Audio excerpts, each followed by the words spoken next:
Namo tassa bhagavato arahato samma sambuddhassa. Namo tassa bhagavato arahato samma sambuddhassa.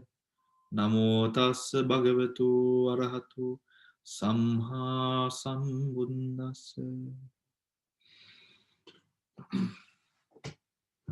All right.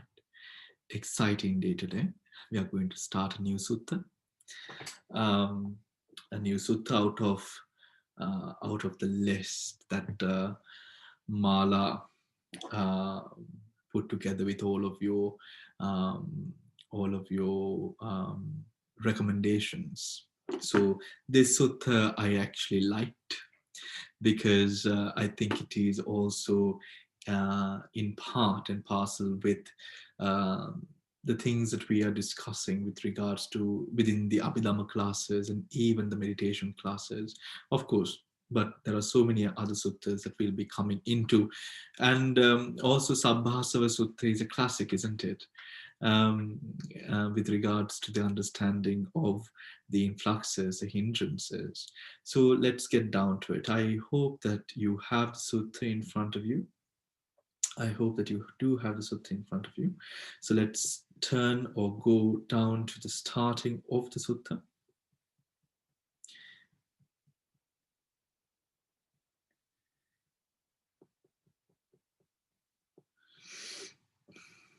Which is on page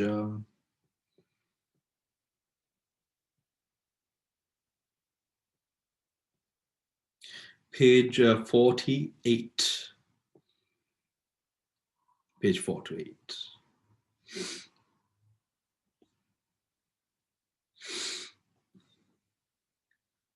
Dil, can you read for us? You have to unmute yourself, Dil. Can you hear me now? Yes. The discourse on all the influxes. Thus have I heard. At one time, the Blessed One was staying in Anathapindika's park in Jeta's Grove near Savatthi. Then the Blessed One addressed the monks. Bhikshus, Bhante, the monks answered the Blessed One in assent. The Blessed One said this, Bhikkhus, I will teach you the means of restraining all the influxes. Listen well to it. Pay careful attention. I will speak. Yes, Bhante, the monks answered the Blessed One in assent. The Blessed One said this. Summary. Bhikshus, I say that the destruction of the influxes is for one who knows and sees, not for one who neither knows nor sees. Dil. Yes, one moment, please. All right. So that is the introduction of the sutta, right? I want to also go through the commentarial part, which I will read, so you don't have to turn the book,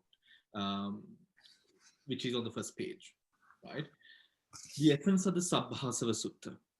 The Sabbāsava Sutta, which details 7 ways of overcoming all the influxes, opened with the Buddha declaring, Bhikkhus, I say that the destruction of the influxes is for one who knows and sees, not for one who neither knows nor sees. This statement is evidently addressed to the attainment of arahanthood, which is often refers to as the destruction of the influxes, coming back to what we have learned between the differences between the mundane and the supramundane chittas, right? The reference to arahanthood becomes obvious when we look at the closing verse, which clearly addresses the arahant, that is the phrase broken free from the fetter, right? Broken free from the fetter, which is a word play counterpointing the samsaric cycle, bhatta. Finally, the arahant is said to have made an end of suffering, antang akasi dukkhassa, right? meaning arriving at or one who sees the antang, the end, right? It should be noted that although the Sabbāsava Sutta speaks of the influxes to be abandoned, asava pahatabba. Pahatabba is more like, to of course get abandoned, but it also gives sort of to sort of dispel, right? The meaning of dispelling something or sort of scaring away something or getting rid of something, pahatabba, or to dropping something, right? By each of the 7 means. It should be noted that although the Sabbāsava Sutta speaks the influxes to be abandoned by each of the 7 means, they do not refer to the 7 sets of the influxes. The emphasis is on the means or occasion when such a method or strategy is to be applied. The discourse refers to only the 3 influxes, namely those of sense desire, existence, and ignorance, right? Kamasava, Bhavasava, and ignorance, avidya, asava. Okay, dear. Please continue. Because I say that the destruction of the influxes is for one who knows and sees, not for one who neither knows nor sees. And knowing what, bhikshus, seeing what is there the destruction of the influxes?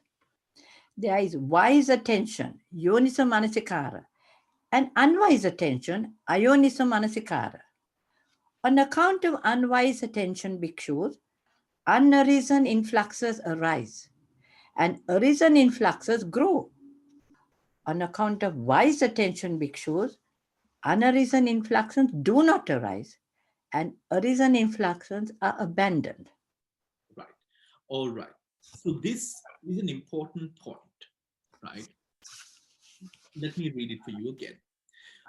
On account of unwise attention, bhikkhus, unarisen influxes arise, and arisen influxes grow. On account of wise attention, bhikkhus, unrisen influxes do not arise, and arisen influxes are abandoned, right? Are abandoned. Now, this is directly referring to the sense of anatma within the existence of an individual, right? Saying that the prompting of these asavas, which is tanha, bhava, and avidya. Now, if we take, for example, the attachment that we have to existence, to be, the wanting to consistently, continuously, constantly be, right? The avidyasava, what we sort of take as which is, what we take as views, what we take as right or wrong, right? What we consider, everything that we take into consideration in mind, which keeps us attached to something, right? And then tanha, everything that we like, everything that we hold sort of in a beloved position to ourselves, all of which are asavas, influxes, which are manipulated, pushed up or removed, abandoned, all dependent upon yoniso manasikara and ayoniso manasikara, sort of wholly dependent upon whether this hay is put into the, or straw is put into the fire, or whether it is water thrown on the fire, wholly depend upon this mentality which we have at that moment, right? Which we have at that moment, pointing to the fact that we are constantly in a position of change, right? In a position of change, right? Please go on. Because, one, there are influxes to be abandoned by seeing, that dasana. There are influxes to be abandoned by restraint, which is samvara. There are samvara. There are, sorry? Samvara. Vara. Samvara. Sorry, Bhante. Samvara. And there are influxes to be abandoned by reflective use, with patisevana. There are influxes to be abandoned by endurance, which is abhivasana. There are influxes to be abandoned by avoidance, which is parivajana, and there are influxes to be abandoned by removal, which is vinodana, and there are influxes to be abandoned by cultivation, which is bhavana. Right. So Dasana, Sambara, Patisevana, Adivasana, Paribhajana, Vinodana, Bhavana. Right? You will hear these words, right? When you hear these words, you will know that this is talking about a particular part within the influxes, right? Please go on, Dil. Bante, I just want to ask a question. When we did the 4 right efforts, which is a samapadana, or not, in the 4 right effort, this word samvara comes, restraint. That's the first one, right? And then we have pahana, which is things which have arisen when those have done. Samvara is those influxes which have not arisen, and the other one is. And then we have the other 2, which is bhavana, which is those good that have not arisen when you try to arise them, and anurakatana, which do. So here I notice among these 2 of those were there. Samvara was there, which is restraint, which is the first one, and bhavana, which is the third one, which is the good that has not arisen when you try to grow it up. So those 2 have been referred, but the other 2 have not. I think because these are the things which are particularly referred into the influxes, but bhavana, even that is the good which you have done, which you have grown. Here they are referring to influxes to be the abandoned, which have to be cultivated, because the important word for bhavana is the cultivated. Because in this case, bhavana is influxes to be abandoned. There is no reason to go that much into it. The Sammapadana are completely, that it's another sort of dimension of thought. Right. Okay, Bhante. Right. And of course, Sambara and Bhavana are 2 very common words, isn't it? Right. Right. All right. So in different contexts. Right. Thank you, Bhante. Influxes to be abandoned by seeing, which is dasana pahatabhasava. And what bhikshus are the influxes to be abandoned by seeing? Dasana. All right. So let me continue, please. All right. So we have these influxes which are created through wise and unwise attention, yoniso and ayoniso manasakara. We now know how yoniso and ayoniso manasakara arises. How does it arise? Because of the anusaya that we have, the latent tendencies. The yoniso and ayoniso manasakara is a part and parcel of our cognitive processes. It is a part of understanding in its most primal form. It is something which is absolutely unavoidable, right? It is as much a part of our existence just as the heart is a part of our body, and might not be and will not be able to operate without it. Mansikara, or this part of Yonso and Ayonso Mansikara, is that much interlinked to our ability to live. That should be understood, right? That should be understood. Then we have, right, because of these influxes arising, creating these different hindrances or influxes to arise, right? These influxes, the word abandoned. How do we abandon these influxes? And that can be done in these 7 ways which have been mentioned, right? Which have been mentioned. We will go deeper into them as we go along, right? Continue, Dil. So now we are page 49. Unwise attention. We did not read the that paragraph there, did we? And what bhikshus are the influxes? So I read that bit. Anyway, I read that Bhante. But influxes to be abandoned by seeing. Dasana pahatabhasava. And what bhikkhus are the influxes to be abandoned by seeing? Dasana. First, unwise attention. Here, bhikshus, an untutored worldling, that is an ignorant, ordinary person, who has no regard for the noble ones and is unskilled and undisciplined in the teaching of the Dhamma of the noble ones, who has no regard for the true individuals and is unskilled and undisciplined in the teaching of the true individuals, does not understand what states or things should be attended to, and what states or things should not be attended to. Does not. Thank you, dear. Now, unwise attention. And what bhikkhus are the influxes to be abandoned by seeing? Dasan. Unwise attention. Now, unwise attention, here bhikkhus, an untutored worldling, right?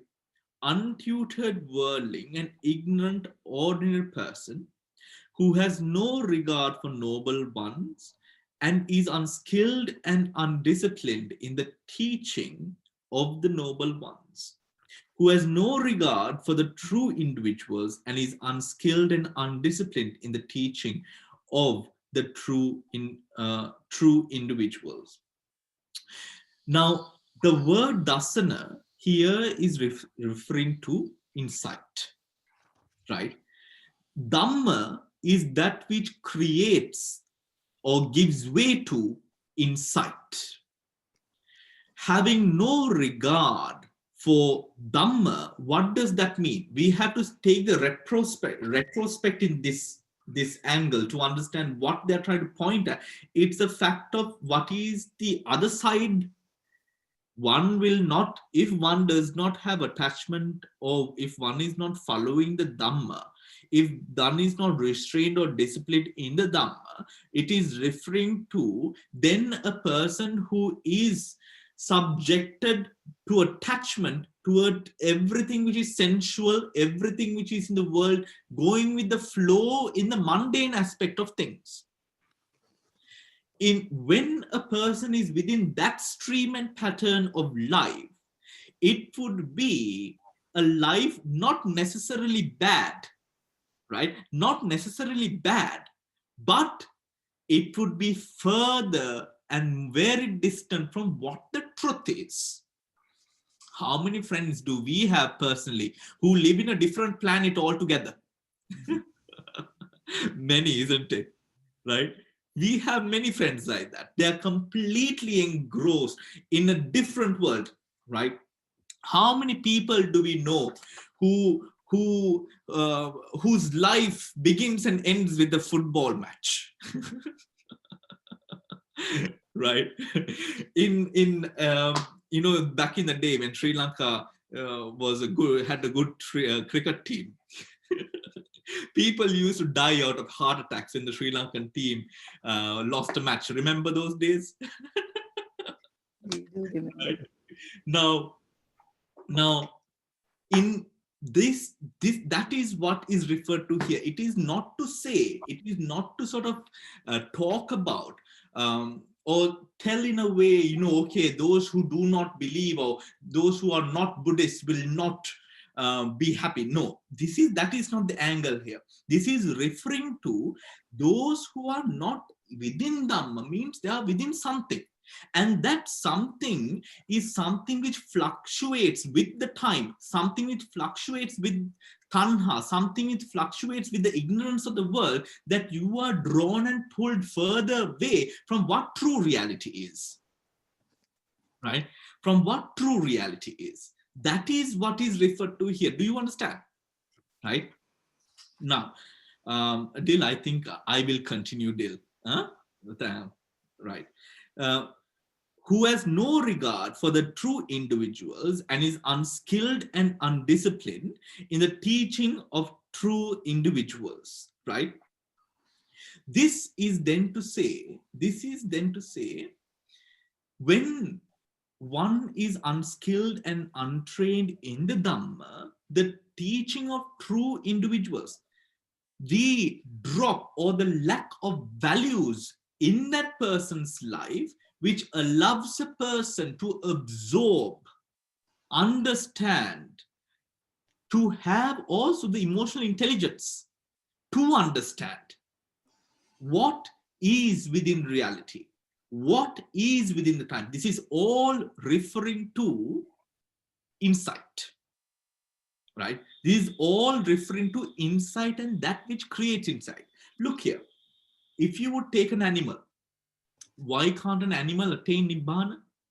Right? Why can't? Because of the intellect, the intelligence levels that the animal is capable of keeps the animal from attaining to a sense of enlightenment, right? Humans are able to attain Nibbana.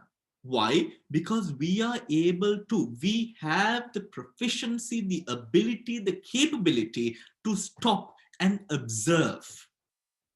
When humans act without emotional intelligence, when humans just react as things happen, if humans are just reacting, will we, we look at them like animals, right? We look at them in a way that we would think that they are uneducated. We would think of them in ways that they are behaving or acting like children, right? This is referring to our ability to give way. What does listening to a person mean? Respecting a person mean? That means you are open to absorb. You are open to absorb. This is not referring to, doing prostrating yourself on the floor and worshipping an individual. This is not this is referring to being able to absorb something from an individual. Mm-hmm. Right? Being able to take something which is wisdom from an individual, from a thing, from a person, or from a doctrine that might know about life or the way leading to happiness more compared to what you may know. Right? What allows for that respect, that insight, that ability that men have. Do you understand? Right? Okay, moving on. Any question, disturb me anytime or interrupt me anytime. Okay? All right. Oh, one day. Yes, Samantha. Oh, yeah. Can I just ask a question now? Sorry. This one. So the right view now, that comes to my mind, the right view and knowing the difference between the right and the wrong in order to get the right wisdom. So how does one know, to get this right view, what is right, the correct thing, and what is a wrong thing? I think the Buddha gives a measurement, a scale for this, isn't it? What harms you, right? And action, what brings you harm, or the environment or people around you harm. What does not bring you harm but brings the environment harm. What brings the environment harm and not doesn't bring you harm, brings both the environment and harm and you harm, is something that the Buddha refers to as a scale of good and bad. Also, if we have another scale, which we have already discussed in Abhidhamma, Tanha Ditthi, Lobha Dosa Moha, Alobha Dosa Moha. But which is a deeper, more contemplative, meditative scale, right? Because some people don't recognize what Lobha Dosa Moha or Alobha Dosa Moha is. It's difficult. It's not easy because of the masquerading factors that we have operating, right? Yeah. Because of the masquerading factors, the Vanchaka Dhamma in Pali, because people don't know that the Vanchaka Dhammas are operating. Yeah. Right. That is why it's a masquerading factor. Right. So, but people who are more aware are able to use a scale of greed, hatred, delusion, non-greed, non-hatred, non-delusion. That is easy, Samantha, you understand that? Yeah. On which side does it fall? But that scale requires a bit of attention, wise attention, mindfulness to really grasp what it truly is. And some people, even monks actually, sometimes we also fall prey and fall, to be fooled with regards to really recognizing what is the true intention behind this. You have to really question, right? Not the result, the intention. Because we often do good things with bad foundation, with bad intentions. Yeah. So does one need to have, obviously, to get the right view as well, going alongside it, the Four Noble Truths and dependent originations and the 7 factors of enlightenment, all those, the major big topics, the Paticca Samuppada and all this stuff. you need to have a knowledge of that in order to get the right view. You got to have that established as well, is it? I don't think so. Yeah, okay. I think it will always be a work in progress, Mm. right? It will always be a work in progress. I think with the doctrine, and we will learn today, we will understand this more as we go on this first section. The study of Dhamma is a contributing factor, but it is not the main, it is not one of the main factors leading to enlightenment. It is a contributing factor, but not a main factor, right? Mm. It Mhm. is actually, you can study, I mean, how many professors do we know? How many educated people who are and so educated in the Dhamma do we know, who have very little patience within Dhamma, right? Mm. Knowing the Dhamma would be rather useless if it is not put into practice. Mm. And we So are going yeah. sorry. Sorry, Bhavanti. So knowing the Dhamma does not equate to wisdom as such. No. No. Knowing the Dhamma does not equate to wisdom. Mm. Knowing the Dhamma would equate to jnana, knowledge, Yeah, our knowledge. it will Yeah. not equate to wisdom, right? Okay. But Okay. knowing the Dhamma, what the Buddha says is, when you grasp the Dhamma in the right way, this will create wisdom, right? Ah. You have to be quite the character to know the Dhamma and not have a bit of wisdom with you. Oh, yeah. Right? To know the Dhamma and not have a bit of wisdom, you have to be quite a character. Yeah. But because sometimes it's so obvious, isn't it? Mm. Because sometimes it's so obvious in terms of wisdom. But the thing is, I think we need to realize also how does the Buddha define wisdom is also important. Wisdom is that data which allows or paves the pathway for us to attain Nibbana. Mm. I That was is, thinking, is that anicca dukkha anatta? That would equate to wisdom, more or less. no, you can't say it's just anicca dukkha anatma. Oh, okay. Can't say it's just anicca dukkha anatta, because there are so many dhammas. Yes, everything is anicca dukkha anatma. However, there are so many dhammas apart from anicca dukkha anatma which would also motivate one to understand anicca dukkha anatma. Understanding of anicca dukkha anatma is categorized in certain parts as wisdom, right? Mm. Or the wisdom that we try to achieve through vipassana. However, we can't categorically say that that is all that wisdom is.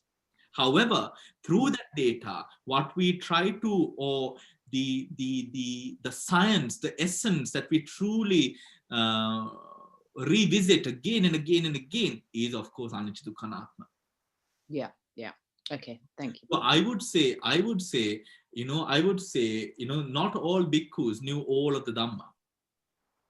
Right, not all bhikkhus, not all arahants knew the whole sort of 80 odd thousand pieces of Dhamma. Not everyone knew it. Right, there were bhikkhus who knew it, but not a lot of people knew it. But in this day and age, I believe, because of the amount of kilesa that we have, because the complications and sort of just with the life that we lead and the inability I mean, if we really look at, do we all have freedom? We really don't have that much of freedom. No. We would, meaning, for example, commitments, right? Commitments that we have, responsibilities, duties, you can't just uproot yourself and leave. Mm. Right? Now, even as a monk, I can't uproot myself and leave as well. All of you will be wondering, where the hell is Bhante? Right? So even as a monk, our lives are not as simple as it was. However, it is complications, as it says in the Vishuddhimagga, Antojata, Bahijata. It's just that the knot is knotted more, but it's the same thing, really. So it applies to each and every distinct time that we live in, right? But, back in the day, I mean, we know sometimes people are surprised, people can just uproot themselves and, I'm going to become a monk. One fine day, everyone is like, I'm good. Right? Today, There will be a court case, there is a divorce case, there's a, it's not that easy, is it? Mm. Right. So, but because our lives are that much complicated, because of the hindrances that we have, we do need Dhamma, we do need Dhamma, we do need an understanding of Dhamma. However, the understanding of Dhamma, again, is not enough for us to achieve Nibbana. And I am quite stringent on that pattern of thought, because I know that there are some people who would say, no, Dhamma understanding is enough. And then there are others who would say, no, Dhamma understanding is not important, Bhavana is enough. Both of them, I believe, is wrong. I believe that there should be a balance of both in terms of enabling a person to travel on this path in a healthy manner, right? Samantha, shall we move on? Yes, thank you, Bhante. Wonderful. Thank you. All right. All right.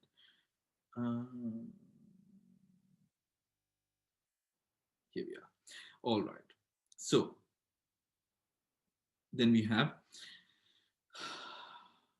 does not attend. Okay. Does not attend to what states should be attended to, what states should not be attended to, does not understand what things to pay attention to, what things to not pay attention to.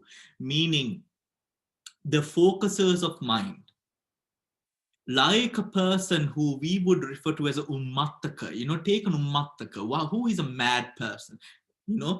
You think of something, you do it. You have no pre-contemplations. You do not have any understanding. Just like that, something, I'm mad. There's something which has happened to cause anger to arise. He enacts in anger. There has been lust that has arisen. He acts upon it. There has been delusion. He acts upon it, right? There is no pre-contemplation or focus given to what should be given focus to and what should not be given focus to. Like that of the wind, wherever the wind sort of blows and goes, it does with mindlessly, absolutely weak in that manner, right? In that manner. The doctors might have, names for all of these conditions, right? In Dhamma, this is basically referring to a person who is like a ummattaka, a person who in Dhamma would refer to as a crazy person, which means that this person does not have that ability to sort of understand and properly grasp what the situation is and act accordingly, or grasp what is arising in the mind, within the mind as an object. He takes whatever that arises.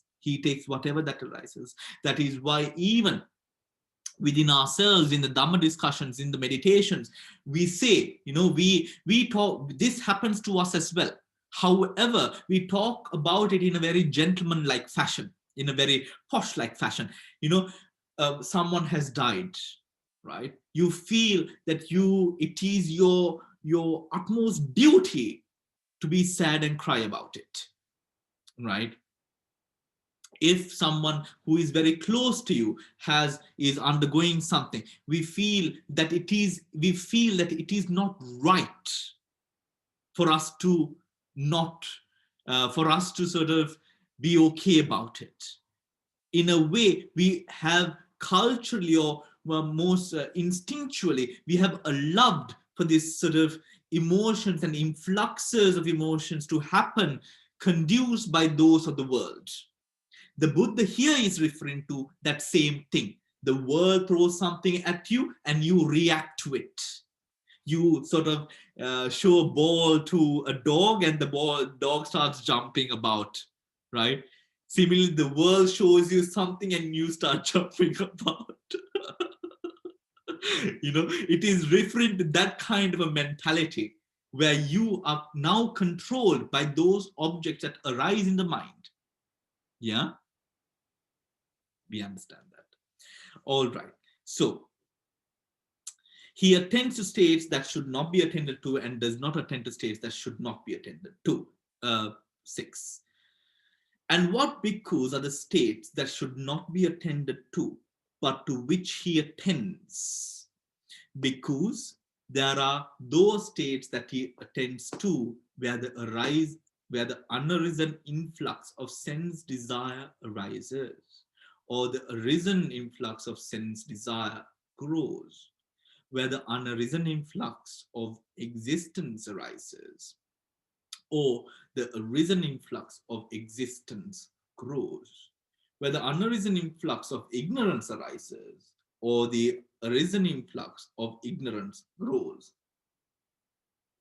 These are the states that should not be attended to, but to which he attends.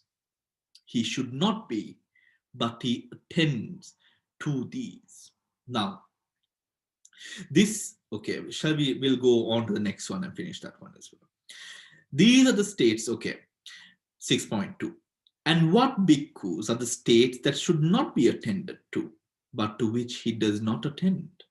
Bhikkhus, there are those states that he attends to, where the unarisen influx of sense desire does not arise, or the arisen influx of sense desire are abandoned, where the unarisen influx of existence does not arise, or the arisen influx of existence are abandoned, where the unarisen influx of ignorance does not arise, or the arisen influx of ignorance are abandoned. Those are the states that one must focus on, right? Now, these are the states that should be attended to, but to which he does not attend.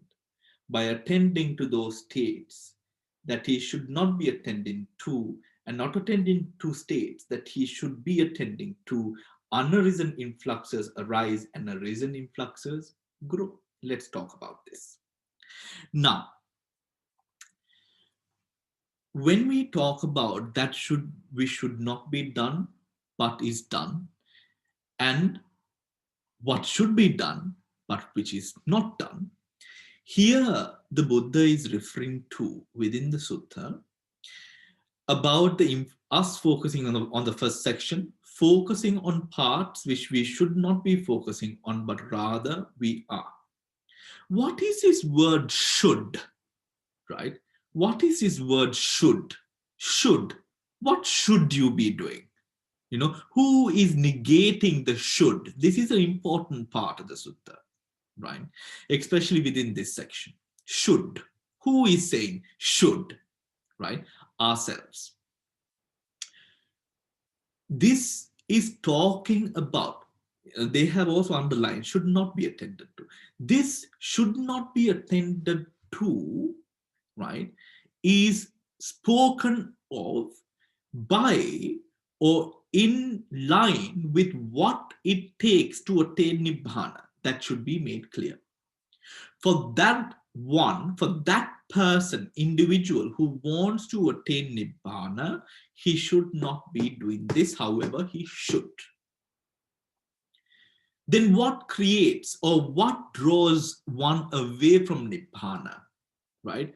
The magic word is anusaya, right? What inherently draws us away from Nibbana, keeps us attached into all the prapanchas and all that keeps us attached to the world too, is anusaya, latent tendencies. Latent tendencies. These anusayas, with these anusayas, the anusayas working through tanha, ditthi, mana, or alobha, adosa, amoha, lobha, dosa, moha, all the 6 roots, not just the bad, all the 6 roots, tell us that we should be doing something. We should be, for example, we've not done enough. We should be earning more. We should be doing more. We should be engaging more. We should be should. Right? Prompting a sense of dissatisfaction upon which is the present. Pushing us to 2 phases. One, the pathetic phase of the past, or that pathetic phase of the future. Right? Really, why I use the word pathetic is it's really in a way pushing the mind to believe that you have no other way, right? That you have no other way. Now, within, if we are to sort of learn from Buddhism, one of the core aspects of Buddhism is present moment awareness, isn't it? Right? Present moment awareness. We are guiding people. This is really where they should be because we are living in the present.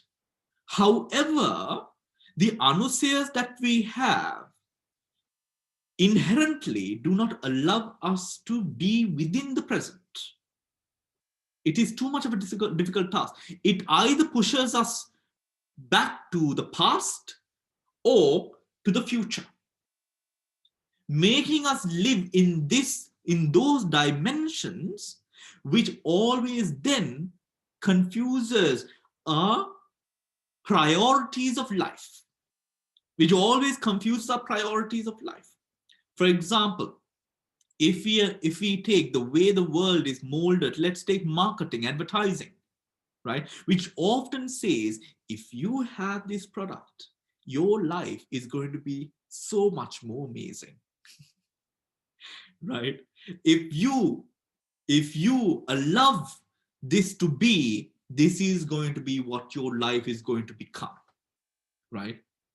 It works on the future or the past. It always works on that. Gives us a sort of a notion by which how the world has sort of been being molded by this attitude of either living in the past or the future. In Buddhism, we bring it back to the present moment. We bring it back to the present moment. This statement is talking about our inherent push through the anusayas, which always talks about either that which has not arisen or focusing on that which has arisen, right? To grow it, to grow that which is already there. We are growing something, right? Growing something which is bad.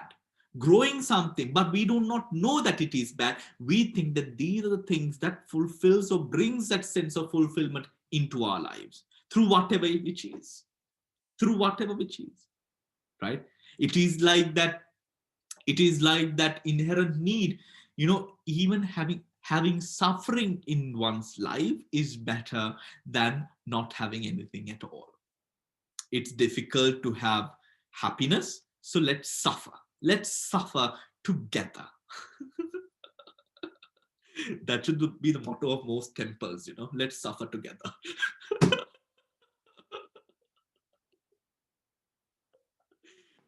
I apologize for that statement. But it is true. It is true. With whatever which is. Even with Dhamma, there is a whole sutta. Actually, we are going to do that sutta after this, which within the sutta, it talks about how religion brings, or making something into religion, how that brings suffering. I think it's the Ambatta Sutta, yes. Right? Which is all about that sort of how we make now something which is pure, we turn to something which is of the world, and that turns it into a sort of a sadistic practice now. It happens. That is how the world, the way that all of this, the way the mind pushes that world to sort of go on to. And that is what this statement refers to. That which always pushes us to grow on that which we think is life, sensual desires, existence, and ignorance, which we think, of course, is the views and all of that which we think is true, but really are creations of the world. We pursue these things thinking that this is what fulfills us. Insight breaks that, isn't it? Insight is what breaks that tie. That is why within this section of the sutta, which discusses insight, that is what we are focusing on, right? That which breaks this tie. Now, what breaks that tie? Now, this is to say, this is important part. This is not to say to get rid of everything. This is to understand that we do not need that other thing to be happy. Do you understand what I mean? Getting rid of everything is different to realizing that we do not need that other thing to be happy. That is what the sutta is saying, right? For example, let's look at the sutta, please, right? Where the unarisen influx of sense desire arises, or the arisen influx of sense desire grows. It's always growing, right? It grows from zero, or it's somewhere it grows more than that. Two, where the now this is the second part of it, where the unarisen influx of sense desire does not arise, or the arisen influx of sense desire is abandoned. First of all, it doesn't arise at all. And if it has already arisen, it is abandoned by the realization of which in the present moment that you do not need that thing to fulfill you. Because remember, these two statements are tied to each other. One statement will not exist without the other. Because why are we speaking about the second part of the sutta if the first part does not exist? Do you understand? The first part is a suffering. There is no need to talk about how to get rid of that suffering if there is no problem. The problem is the first part. The second part is the solution.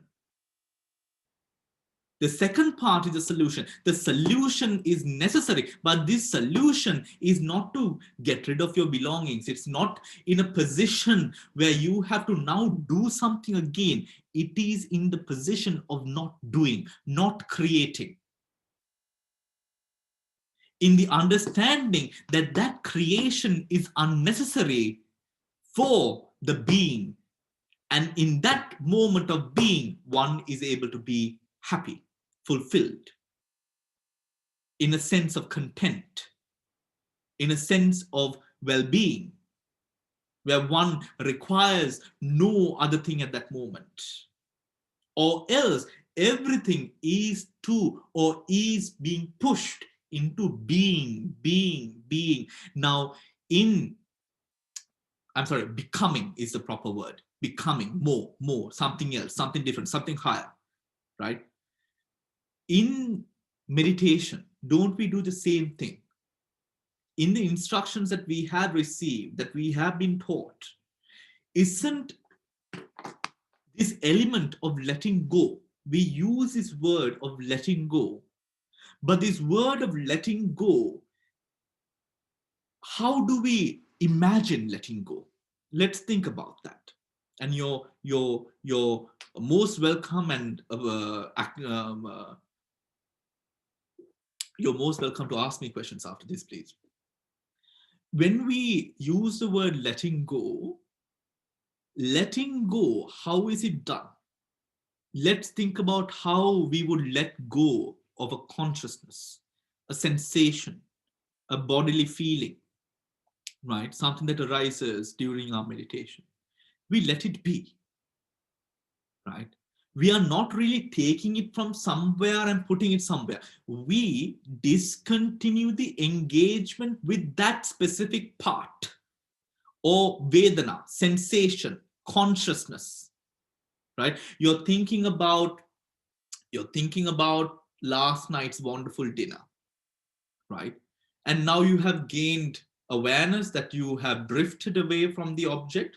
So what do? You become aware. In becoming aware, I have explained this, when sati becomes adipati, the attachment which was previously adipati or predominant loses its power.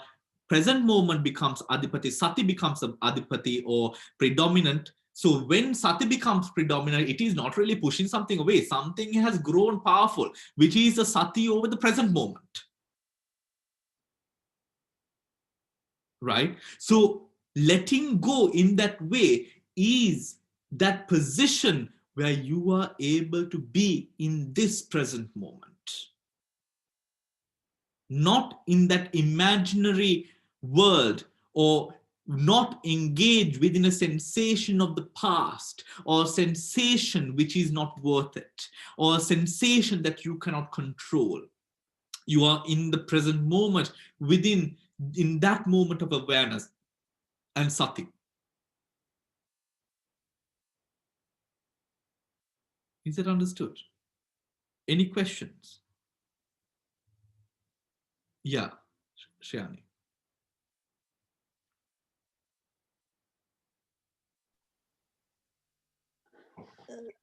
The present moment, then that means present moment, if your smell is something will come to you, you have no control, which is coming from outside.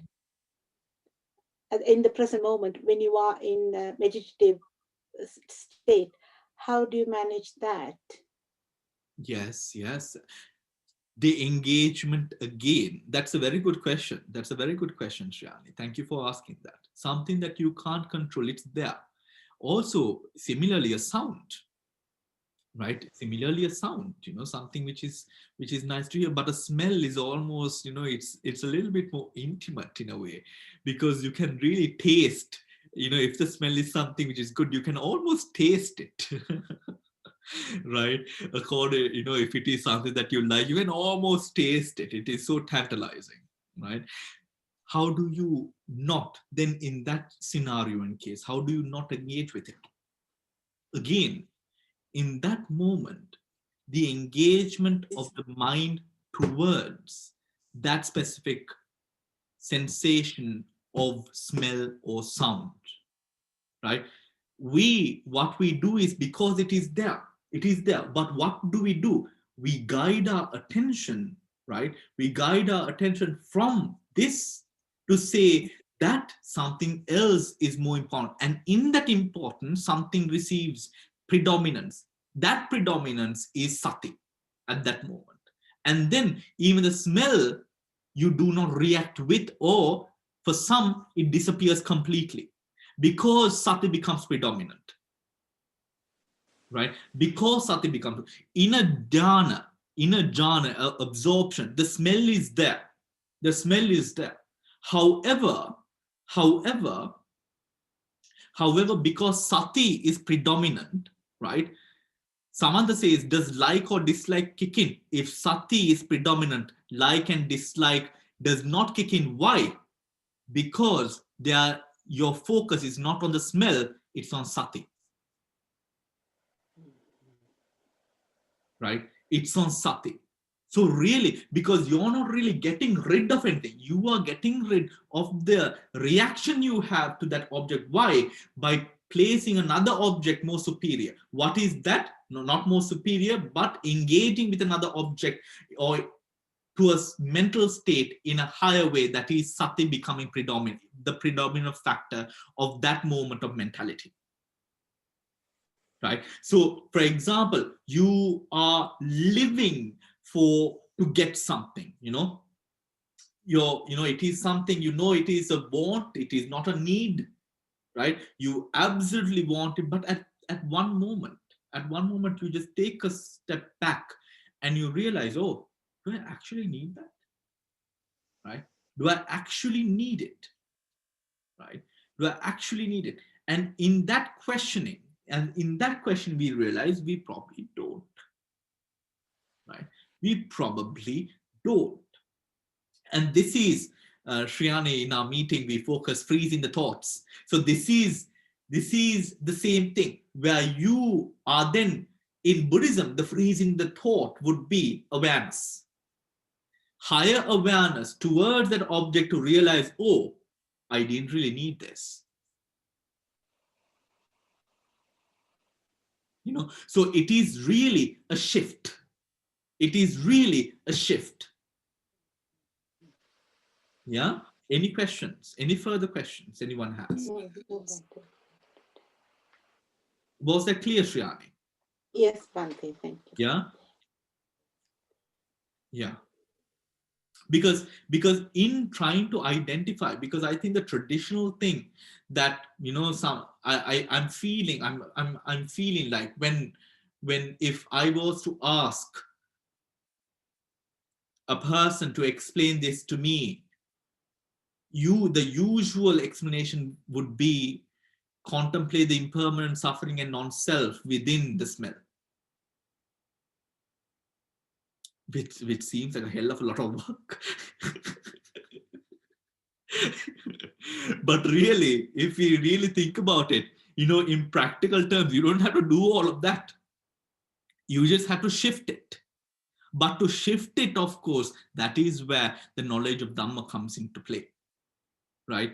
That is where your passive knowledge of Dhamma, what has now, which you believe, which you know to be true, just like the earth, sun, and the stars existing, right? Which you know, that is where that part of Dhamma comes to play, right? Where you are like, okay, this is not important. Let's get back to the meditation,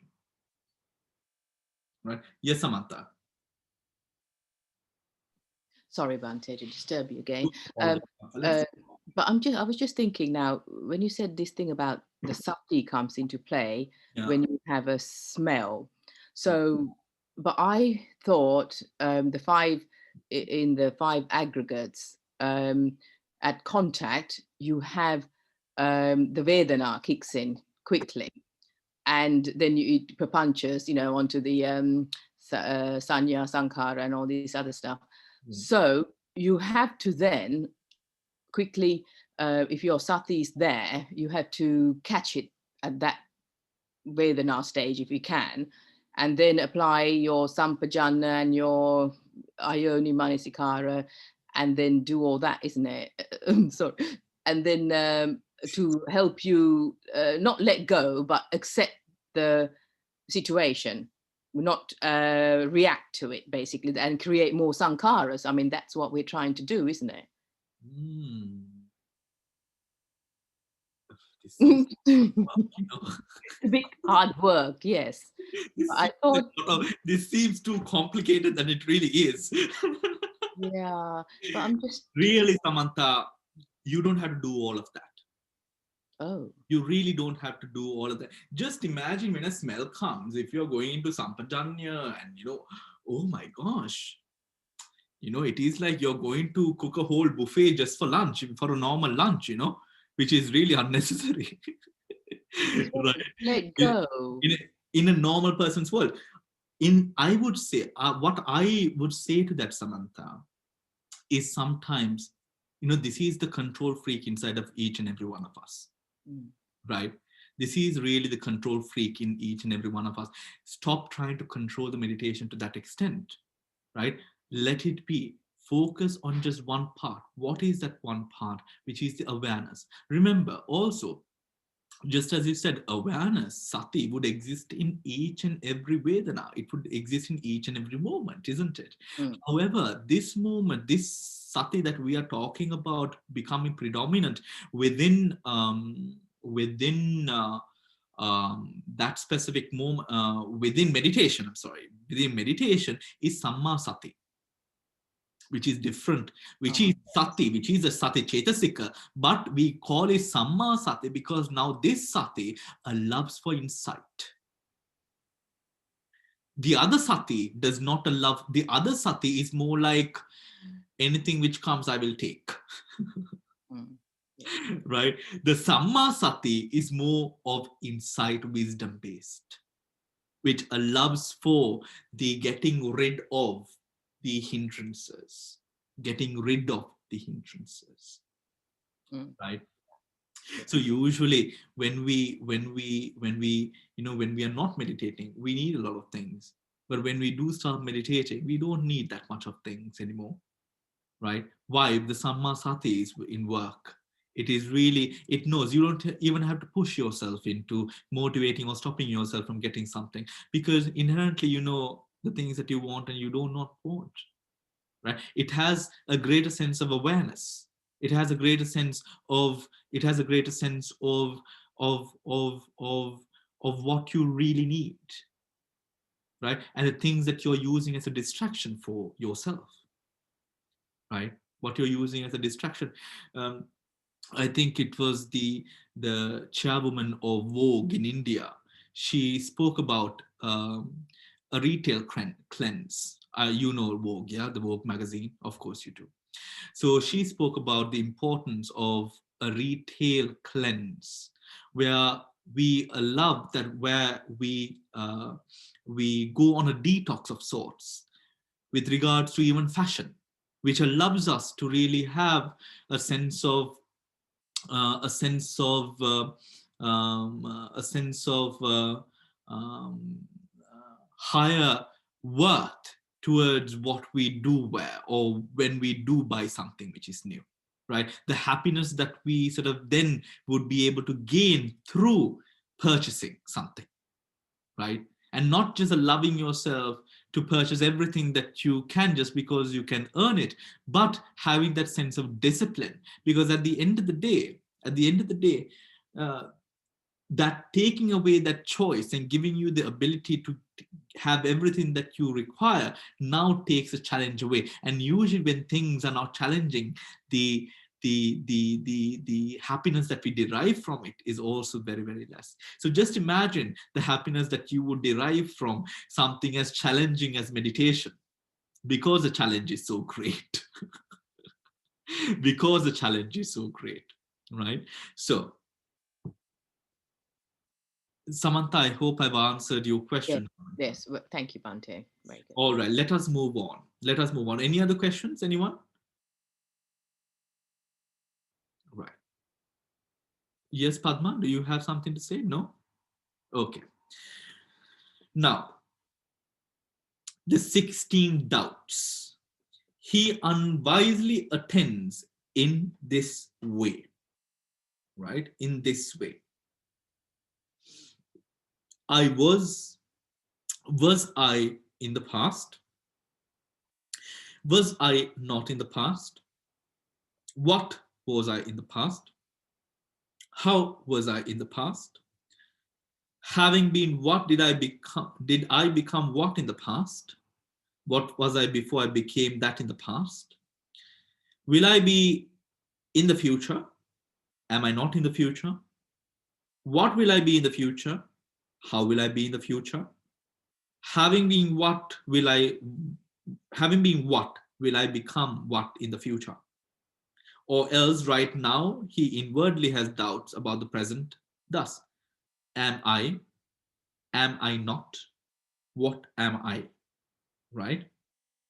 What am I? How am I? Where has this being come from?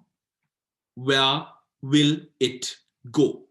Right? With regards to the aggregates, really, this is spoken of, right?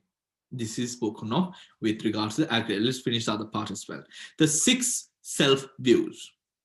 To one who unwisely attends, unwisely directs his attention, to one who unwisely attends in this way, one or other of 6 views arises. That is,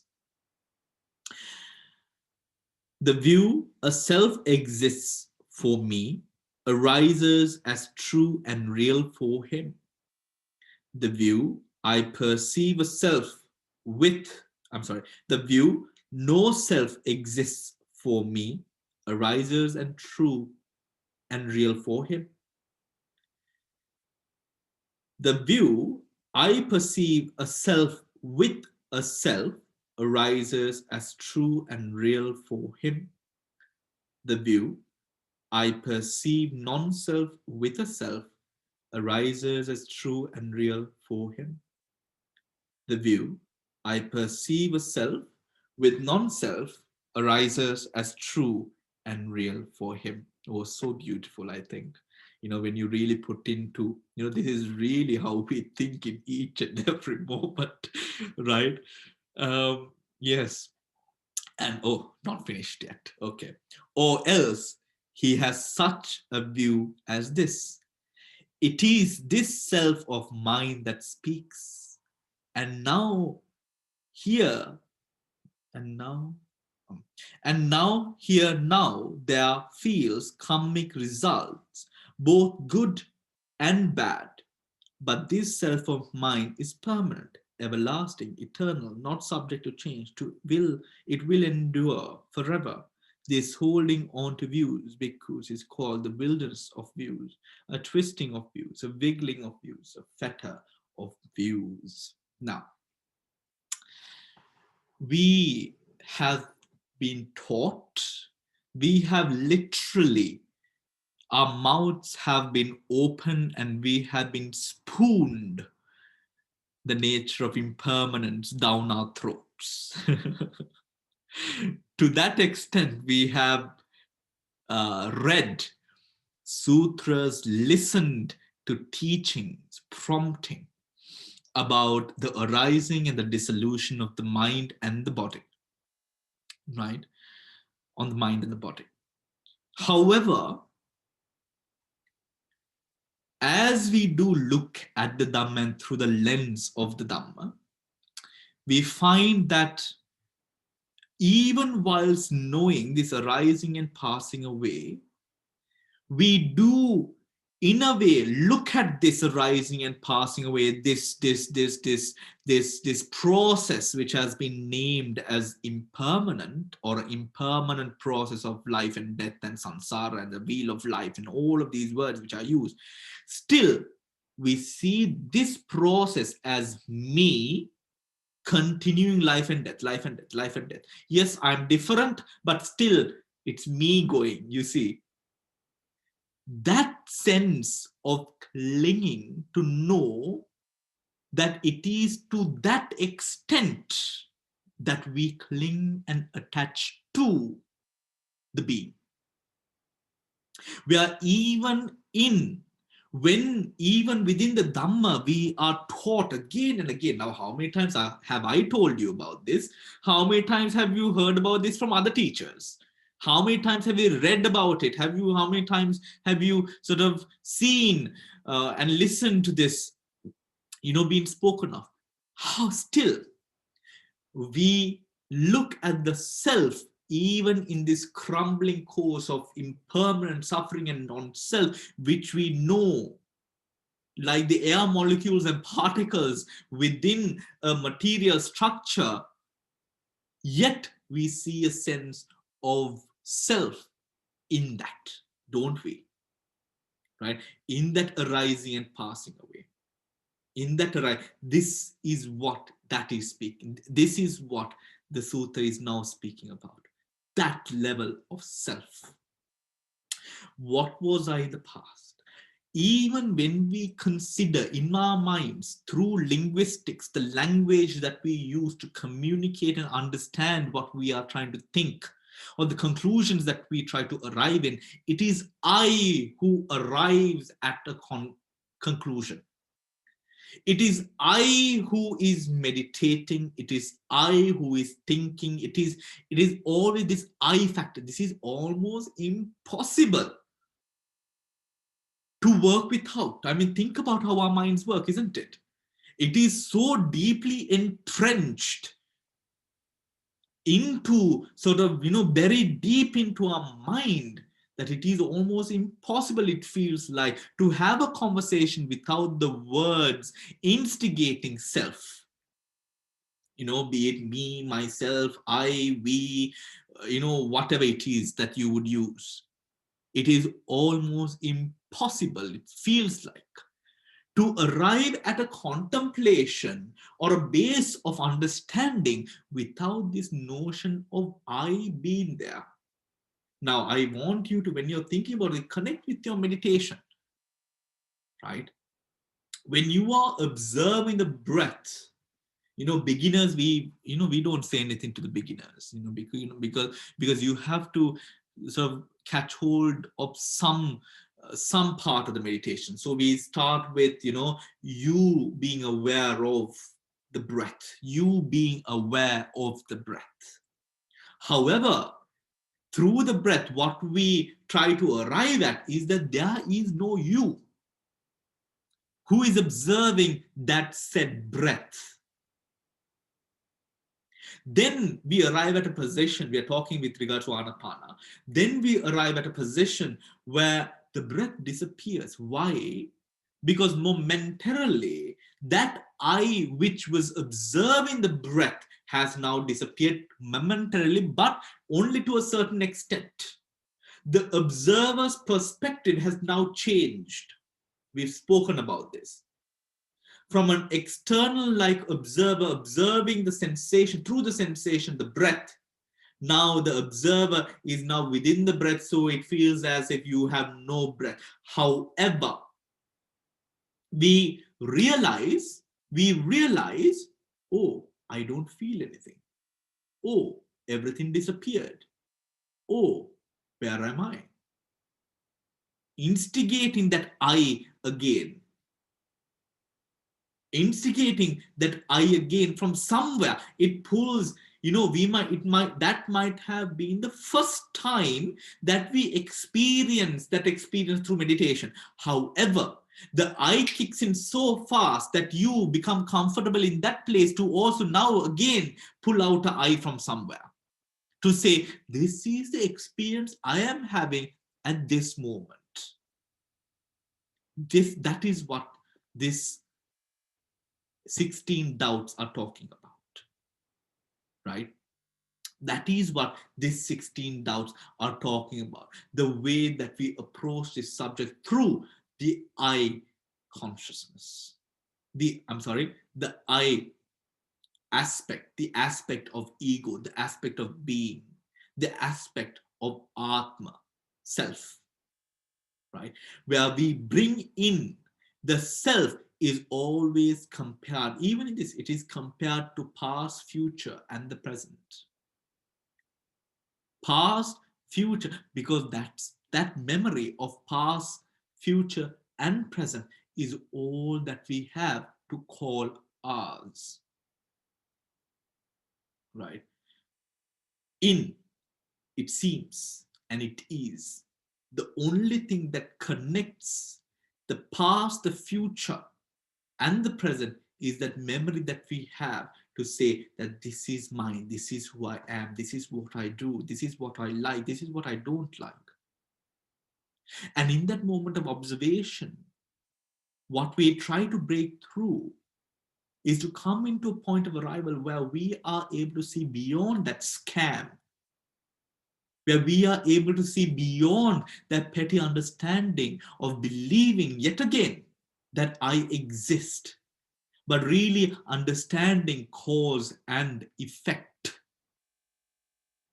as it really is in effect. Yeah?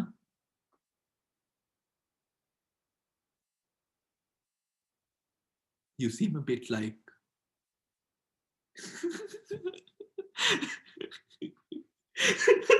You see, I am getting scared. Have I spiraled you into a depression? I think I do have insurance. I'm covered by insurance for £5 million. So, for teaching. Swaminathan sir, I have a question. Yeah. My question is this. Yes. Even Buddha said there is I, but when you get to, you said there is I, but then yet again, it's not you. When you get to the next birth, it's I, but it's not I. There is a... It's what it says is, Yes. it's neither completely you or different. Right. Right? Yes. So then who is it? Yes, that's what That's that you're referring question. to. Yes. So it says, I think it is some venerable who asked, I think it was Venerable Ananda who asked, and the Buddha says it is neither you or neither is it not completely not you, right? So yes. There are certain parts and aspects of the past, there are certain parts and aspects of the present in that birth, right? This is referring to, if you are reborn somewhere, right? Is it the same you? No, it is there is a part of the past, there is a part of the present, right? Okay. Right. Any other questions?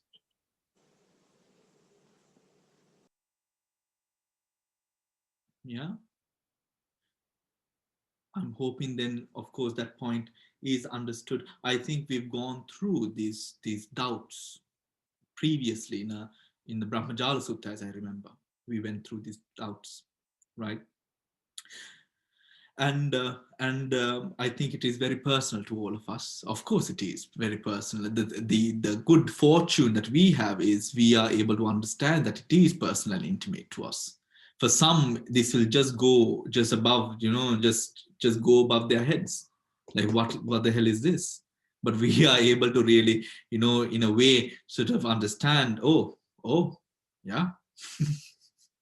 Which is a good sign. Which is a good sign. And moving on, right, to the present.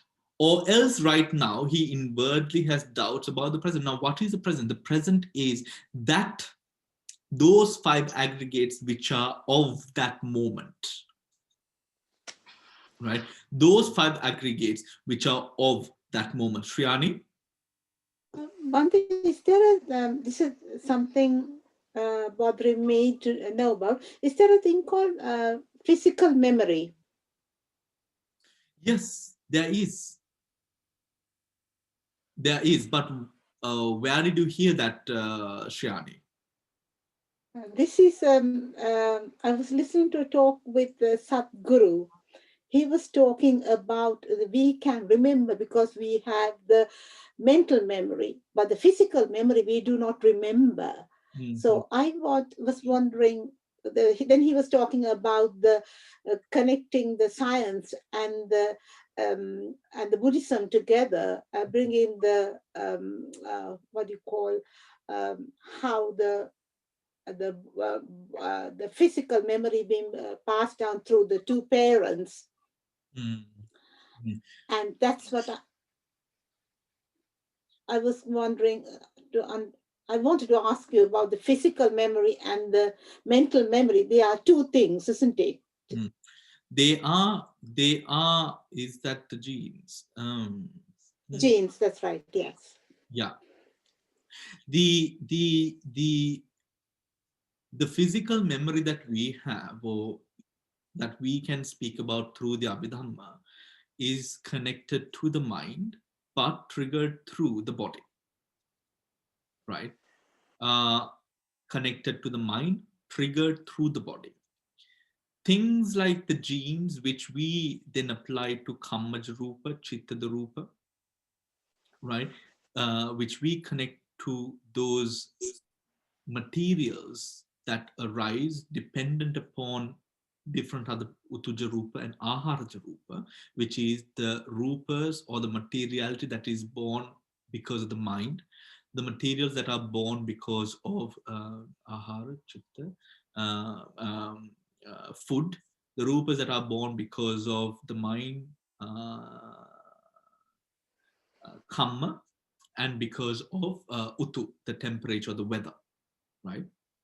Hot and cold, heat, temperature, right? So the genes would relate or refer to, right, either the Kammajarupa or Utujarupa, right?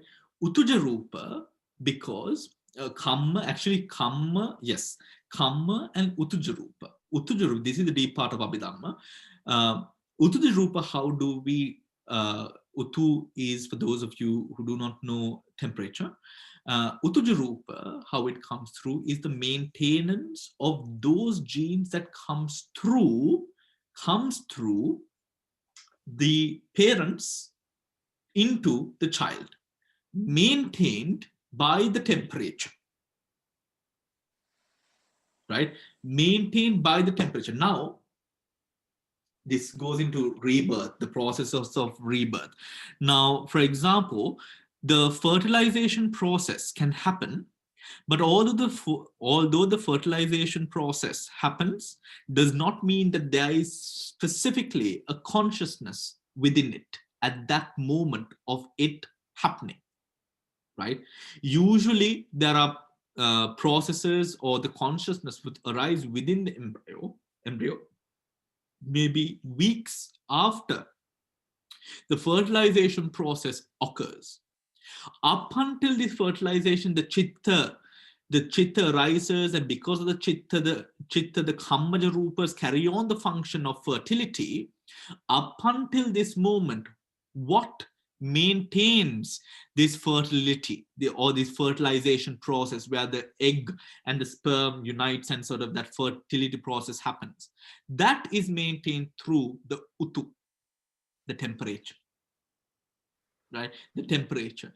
And when the consciousness arises, kammaja rupa arises, and because of the kammaja rupa now, the process is continued now by kamma, because now there's a life force which is prompting the egg to now flourish due to that power, right? Due to that power. So the genes would enter into and create a certain sort of physical or bring in physical attributes, and also attributes, it contributes the mentality of the child through these utuja rupas which were brought in, right? But these are this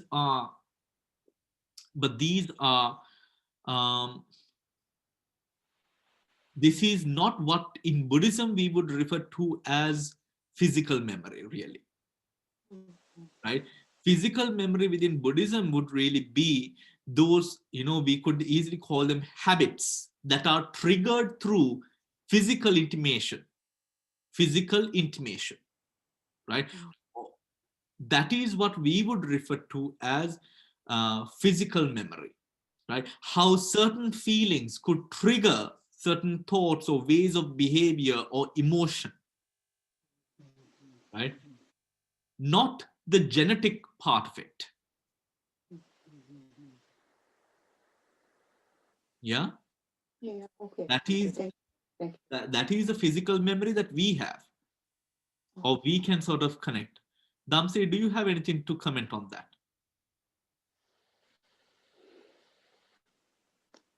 You have to unmute yourself. What I have read is actually there was a sutta also that says that the new life will be started immediately after fertilization, and that fertilization will initiate with karmaja rupa, and then go on to chittaja and karmaja, and then gradually goes into rutja, and the other one is nutritional, which is actually ahara. It's getting from the mother, right? And so the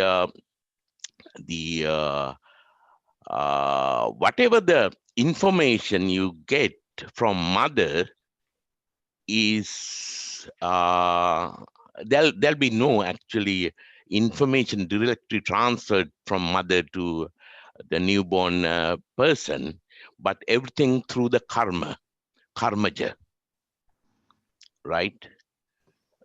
There's no physical information transferred except the karmaja. Karmaja will be the manifestation of all the information coming from the parents. The karmaja, where did you get that from? I was listening to presentation by another well-known forest monk called what is his name, in New Zealand. His name is Valimada Jinalankara. Yeah. I think he has got a separate YouTube clip explaining this. Yeah. And that is not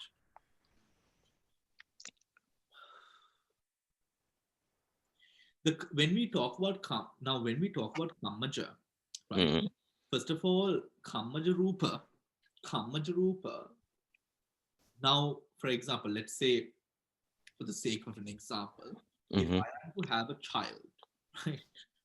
If I am to have a child, the child that I am going to have is going to, in some form or way, going to be in line with the karma that first of all, I have to hold that child, and also the child's karma to fit in a way, if I may use that word, come into parallel with the energy of the mother who is going to be holding the child.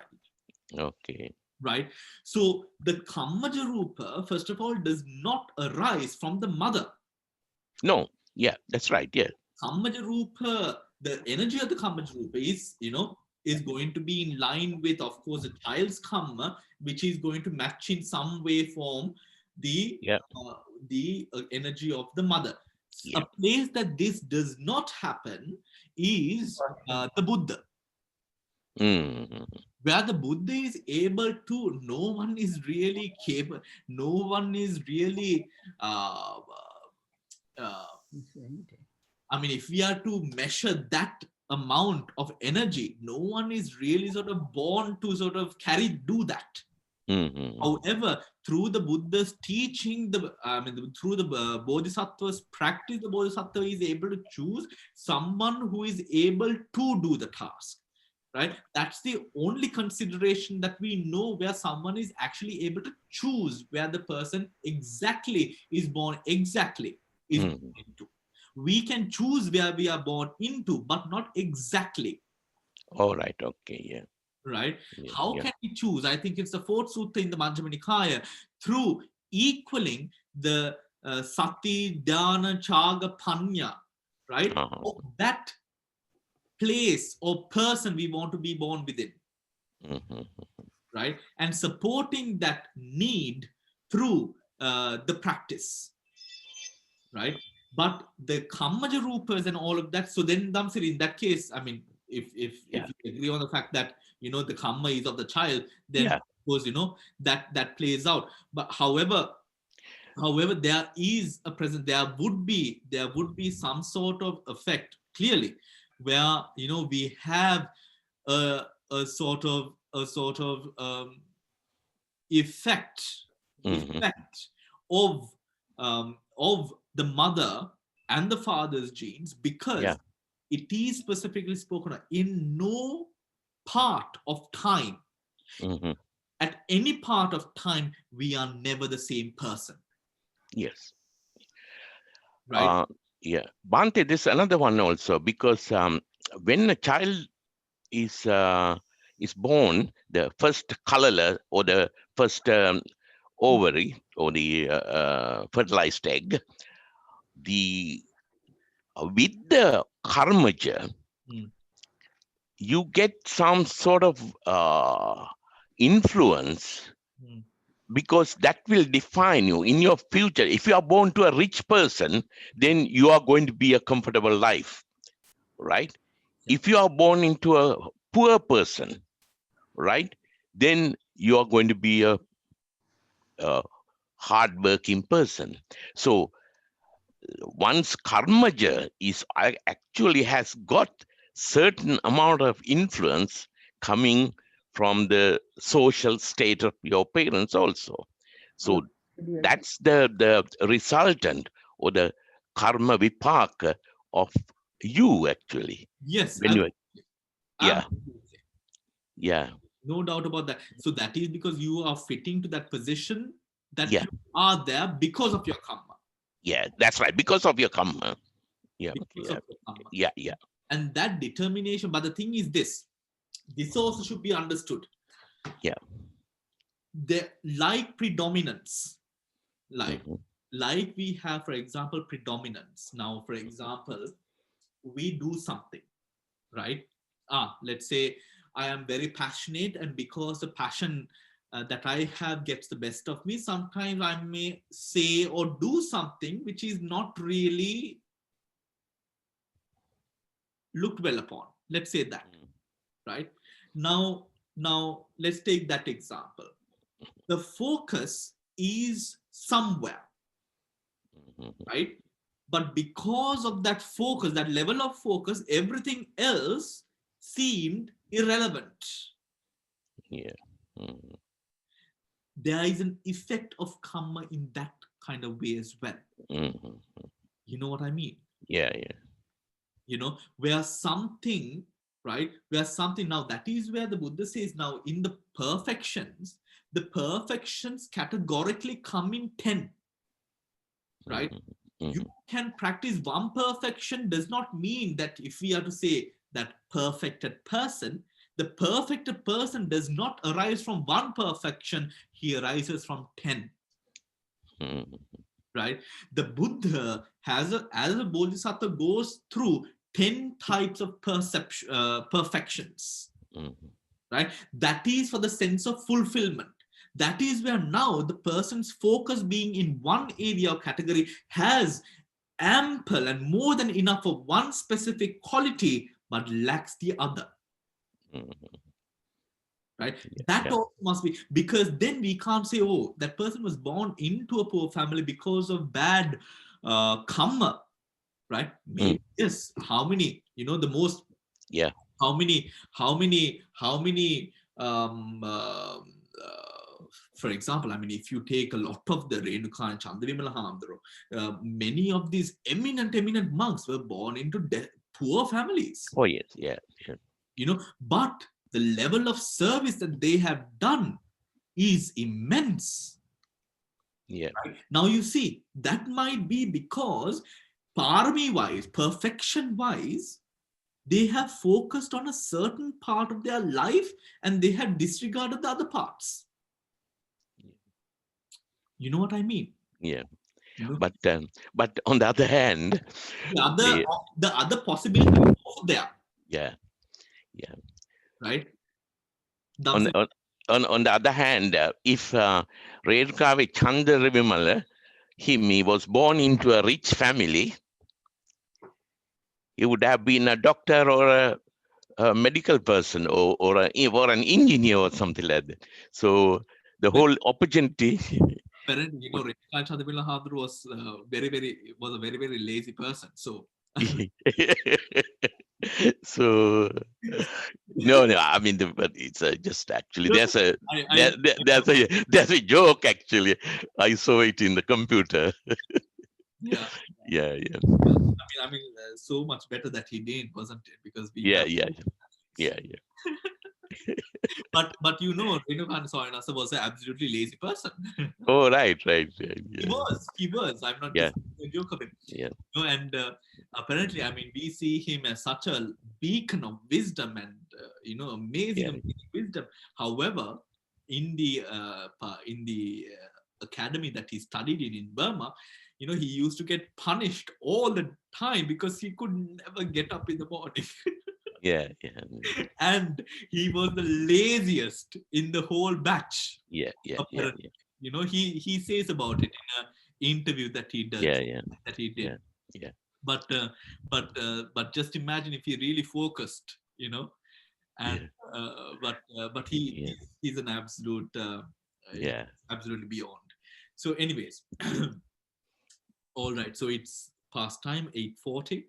Thank you very much. I think we've had a nice session, I presume. So yes, do read the sutta, and remember, as we but the last thought also comes into play. Yes, Samantha, the last thought of course comes into play, but remember, in the last thought, when the last thought comes, remember that is just the last thought. We might have done so many other things in the past, you know, but that last thought, but Sure.